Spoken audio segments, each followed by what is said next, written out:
மீனராசி நேயர்களே, 2025ஆம் ஆண்டு ஆங்கில புத்தாண்டு எப்படி இருக்குன்னு சொல்லிட்டு பார்க்கலாம்.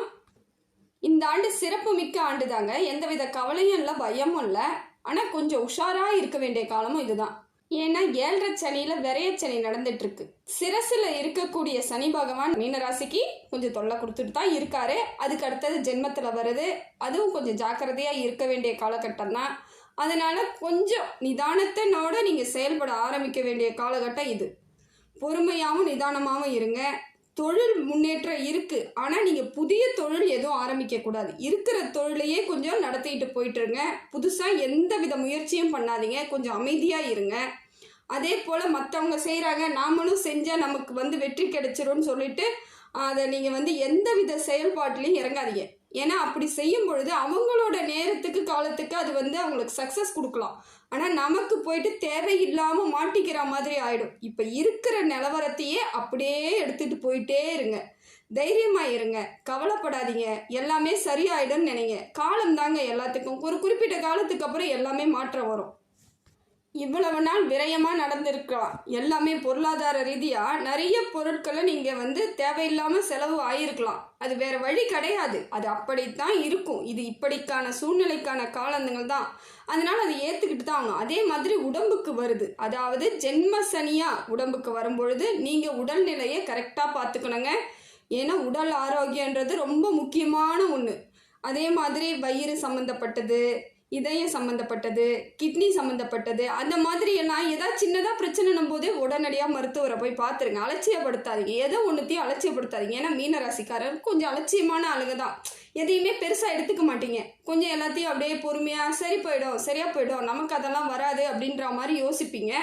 இருந்தாலுமே உங்களுக்கு கொஞ்சம் பார்த்துக்கிறது நல்லது. ஏன்னா நமக்கு சனி பகவான் அந்த இடத்துல இருக்கிறதுனால நாம் கொஞ்சம் உஷாராக இருந்துக்கணும். அதே மாதிரி உங்களை போல் ஒரு இனிமையானவங்களும் யாரும் கிடையாதுங்க. மீனராசிக்காரர்கள் யாருக்கிட்டேயும் வம்புக்கே போக மாட்டாங்க, சண்டைக்கு போக மாட்டாங்க, வம்புக்கு போக மாட்டாங்க, அமைதியாக இருப்பாங்க. கோபம் வரவே வராது. எல்லாத்தையும் யோசிப்பாங்க. இப்போ யாராவது ஒருத்தவங்க திட்டா கூட கொஞ்ச நேரம் யோசிப்பாங்க, ஏன் இவங்க நம்மளை திட்டுறாங்க, இல்லை நாம் ஏன் அவங்கள திட்டுறோம் அப்படின்ட்டு உங்களையே நீங்கள் ஆலோசனை பண்ணிக்கக்கூடிய ஆட்கள் தான். அதனால் அவ்வளோ சீக்கிரம் உங்களுக்கு எந்த பிரச்சனையும் வராது. அதாவது சொல்லுவாங்க, கழுவுற மீனில் நழுவுற மீனுன்னு சொல்லுவாங்க. அதனால் மீனராசிக்காரர்களுக்கு மற்றவங்களால எந்த விதத்துலையும் தொல்லை கிடையாதுங்க. உங்களாலேயும் மற்றவங்களுக்கு எப்பயுமே தொல்லை வராது, எந்த காலத்துலேயுமே வராது. நீங்கள் அவ்வளோ இன்பமான இனிமையான ஆட்கள் தான். அதே போல் மீனராசிக்காரர்களோட முகம் எப்பயுமே ஒரு பிரகாசமாக தாங்க இருக்கும். எவ்வளோ கவலை இருந்தாலுமே வெளியே தெரியவே தெரியாது. எவ்வளோ பிரச்சனைகளில் இவ்வளோ நாள் இருந்துட்டு இருந்தால் கூட நீங்கள் இன்னைய வரைக்கும் வாயை திறந்து மற்றவங்ககிட்ட சொன்னதும் கிடையாது, அதை உங்கள் முகத்தில் காமிச்சதும் கிடையாது. எல்லாத்தையும் உங்கள் மனசுக்குள்ளேயே போட்டு வச்சுக்கக்கூடிய ஆட்கள் தான். இது ரொம்ப நல்ல ஒரு குணம் தாங்க. ஏன்னா இதை போய் வெளியே சொல்லி மற்றவங்க நம்மளை ஒரு மாதிரி நினைக்கிற மாதிரி வச்சுக்காம, அது எப்படியா இருந்தாலும் அந்த பிரச்சனையை நாம தான் சரி பண்ணோம் அப்படின்னு நினைக்கக்கூடிய நீங்கள் எந்த விதத்துலேயும் குறைஞ்சி போக மாட்டீங்க. ரொம்ப மேலும் மேலும் முன்னேற்றத்துக்கு தான் வருவீங்க. சனி பகவானே குருவோட ராசி அநாதனான உங்களுக்கு எந்த வித அதிகமான பிரச்சனைகள் கொடுக்க மாட்டார். மீன ராசிக்கு எப்பயுமே 7.5 சனி நடக்குது, இல்லை அர்த்தாஷ்டம சனி நடக்குது, அஷ்டமத்து சனி நடக்குது, அதனால நம்மளுக்கு பாதிப்பான்னு கேட்டிங்கன்னா கண்டிப்பாக கிடையாது. ஆனால் சின்ன சின்ன பிரச்சனைகள் வரும். அதுக்கு தகுந்தாற் போல் நம்ம நடந்துக்கிட்டாலே போதுங்க. மீனராசின்றது ரொம்ப அழகான ராசிங்க. அவங்கள மாதிரி ஒரு அழகாவோ அமைதியாவோ இருக்கக்கூடிய ஆட்கள் வேறு யாரும் கிடையாது. ரொம்ப இனிமையானவங்க யாருன்னு பார்த்தாலும் மீனராசிக்காரர்கள் தாங்க. பொருளாதாரத்தில் இந்த வாட்டி முன்னேற்றம் அதிகமாக இருக்குது, கவலைப்பட தேவையில்லை. போன வருஷமே உங்களுக்கு போன ஆண்டு 2024ஆம் ஆண்டே பொருளாதாரம் ஒரு சிறிதளவு வளர்ச்சி இருந்துக்கிட்டு தான் இருந்துச்சு. அதை விட இந்த வருஷம் உங்களுக்கு நல்லாவே இருக்குதுங்க. இந்த வருஷம் உங்களுக்கு பொருளாதாரத்தில் முன்னேற்றம் அடையும்.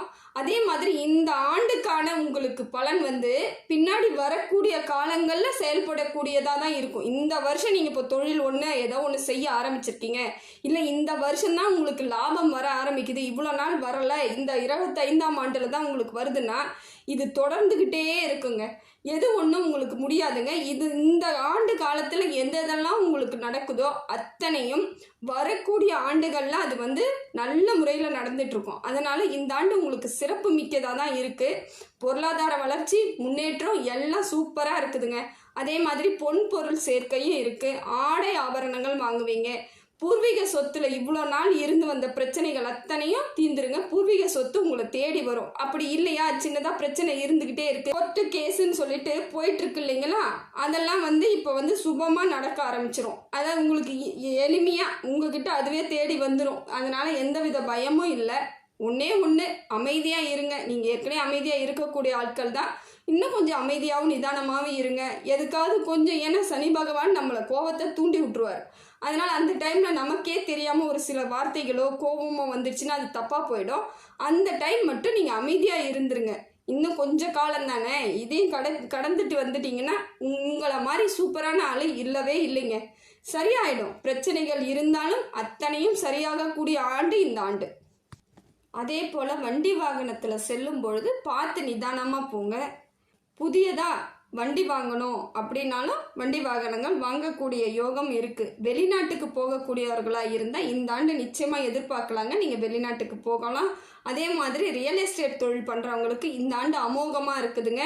ரியல் எஸ்டேட் துணிஞ்சு பண்ணுங்க. எந்தவித பயமும் இல்லாமல் பண்ணுங்க. ஏற்கனவே பண்ணிக்கிட்டு இருக்கிற அத்தனை தொழில்களையும் அப்படியே பண்ணுங்க.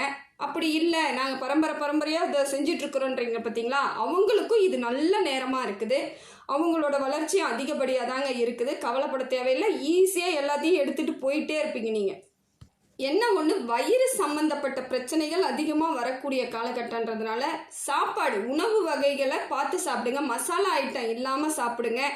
எளிமையாக செரிக்கக்கூடிய உணவுகளாக எடுத்துக்கோங்க. காய்கறி பழங்கள் அதிகமாக எடுத்துக்கோங்க.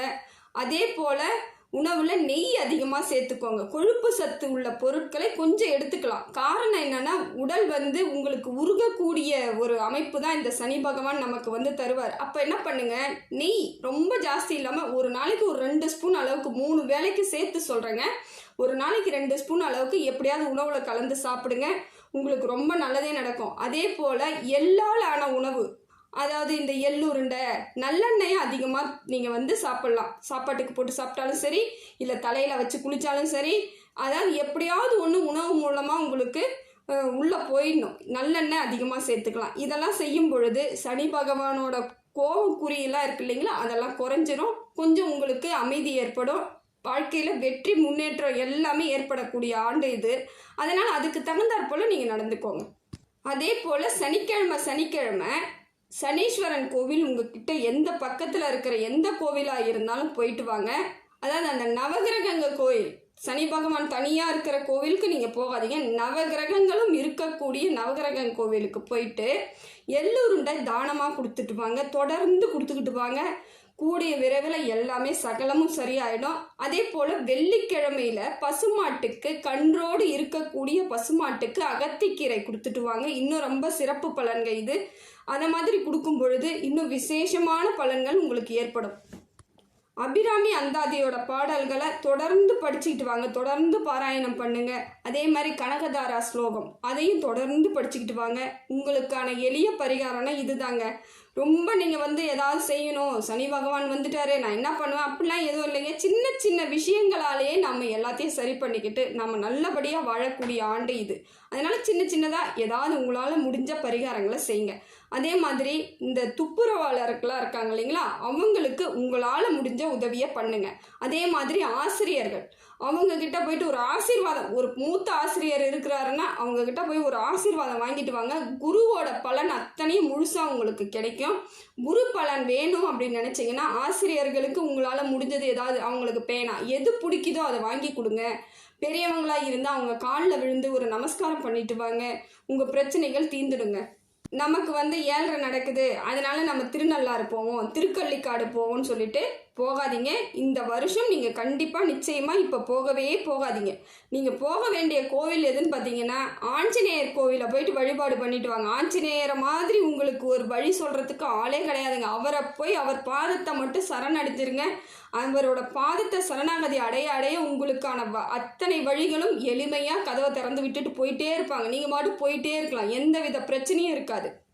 அதே போல் சித்தர்கள் வழிபாடு ரொம்ப அவசியமான ஒன்று எதுன்னு பார்த்தீங்கன்னா சித்தர்கள் ஜீவ சமாதி அடைஞ்சிருப்பாங்க இல்லைங்களா, அந்த மாதிரி சித்தர்களோட கோவிலுக்கு போயிட்டு கொஞ்ச நேரம் அமைதியாக மூச்சு பயிற்சி பண்ணிட்டு வரலாம். கொஞ்சம் நேரம் அமைதியாக தியானம் பண்ணலாம். இதெல்லாம் செய்யும் பொழுது நமக்கான பிரச்சனைகள் எளிய முறையில் போயிடுங்க. ரொம்ப ஈஸியாக தாங்க இருக்குது. எதுக்குமே நம்ம கஷ்டப்பட தேவையில்லை. இதெல்லாம் செஞ்சுக்கிட்டே வாங்க. மனசை போட்டு குழப்பிக்காதீங்க. மன உளைச்சலுக்கு உட்கொள்ளாதீங்க. மன உளைச்சலுக்குள்ளேயே போகக்கூடாது. நீங்கள் வெளியவே தான் நிற்கணும். எவ்வளோ பெரிய பிரச்சனை வந்தாலும் அது எல்லாம் சரியாயிடும். எப்படியோ வழி கிடைக்கும். இவ்வளவு நாள் எப்படி நமக்கு ஆண்டவன் துணை புரிந்தானோ அதே போல் இந்த காலகட்டங்களும் நம்மளை நகர்த்தி கொண்டுட்டு போயிடும் அப்படிங்கிற ஒரு எண்ணத்தோடையே செயல்படுங்க.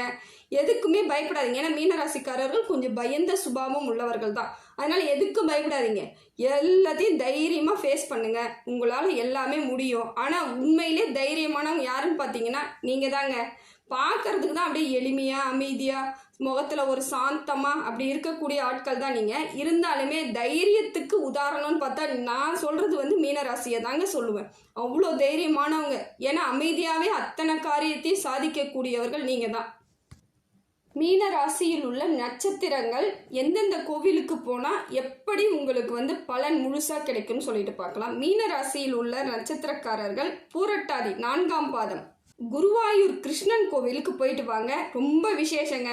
போயிட்டு வாங்க, நல்லது நடக்கும். அப்படி இல்லை என்னால் அவ்வளோ தூரம் போக முடியாதுன்னு நினைக்கிறவங்க பக்கத்தில் இருக்கக்கூடிய பெருமாள் கோவிலுக்கு இல்லை கிருஷ்ணன் கோவிலுக்கு போங்க. போகும் பொழுது துளசியுடன் நித்திய மல்லின்னு சொல்லுவாங்க, இல்லை சந்தனமுள்ளன்னு சொல்லுவாங்க, அது கூட கட்டி சேர்த்து எடுத்துக்கிட்டு போயிட்டு மாலையாக போடுங்க. ஏன்னா லக்ஷ்மின்றது நித்திய மல்லி, துளசி பெருமாள். இவங்க 2 பேரையும் சேர்த்து கட்டிக்கிட்டே கட்டும் பொழுதே நீங்கள் உங்கள் பிரச்சனைகளையும் உங்களோட சந்தோஷத்தை எதுவாக இருந்தாலும் சொல்லிக்கிட்டே கட்டி எடுத்துகிட்டு போய் அங்கே மாலையாக சாத்த சொல்லுங்கள் ஐயர்கிட்ட கொடுத்து.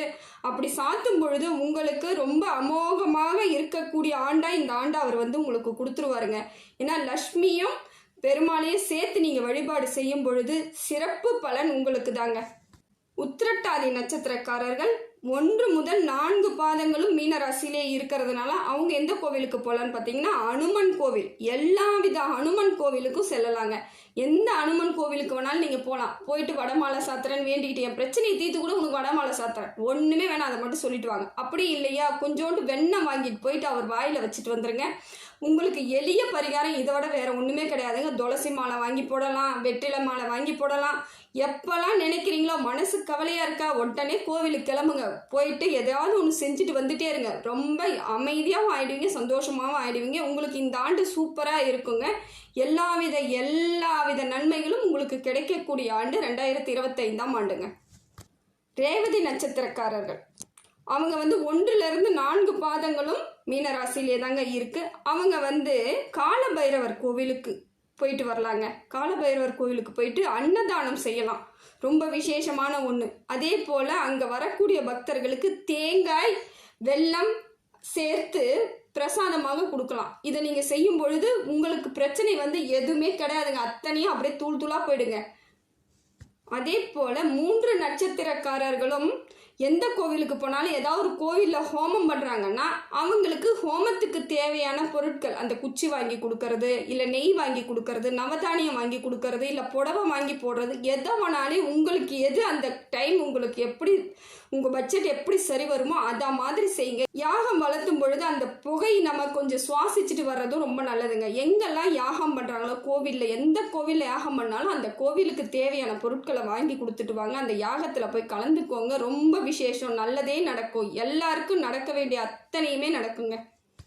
எல்லா வளங்களும் எல்லா செல்வங்களும் எல்லா நேர்மறை ஆற்றல்களும் உங்களுக்கு கிடைக்கணும்னு சொல்லிட்டு எல்லாம் வல்ல இறைவனிடம் பிரார்த்திக்கிறேன். உங்களுக்கு ஏதாவது சந்தேகங்கள் இருந்தால் கமெண்ட்ஸில் போடுங்க, அதுக்கான விடையை நான் சொல்கிறேன். ஆத்மா ஆன்மீக சேனலுக்கு சப்ஸ்கிரைப் பண்ணாதவங்க சப்ஸ்கிரைப் பண்ணிக்கோங்க. நன்றி, வணக்கம்.